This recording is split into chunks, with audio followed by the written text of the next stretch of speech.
Hey everyone, welcome back to our channel. Today, I'll be showing you how to start learning with Skillshare. So let us get started. To begin, open your web browser and navigate to Skillshare.com. If you haven't already made an account, I suggest watching my video on how to create an account on Skillshare, which you can find linked below.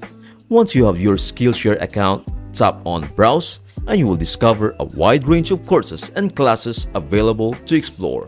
Skillshare offers a diverse selection of topics from creative arts and design to business, technology, and more.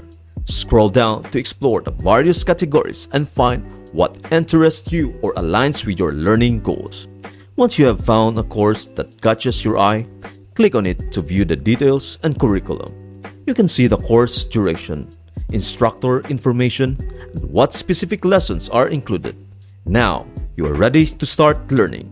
Skillshare provides a user-friendly interface, allowing you to progress through the lessons at your own pace and engage with the course materials. I hope this video helps you out to get started on your learning journey.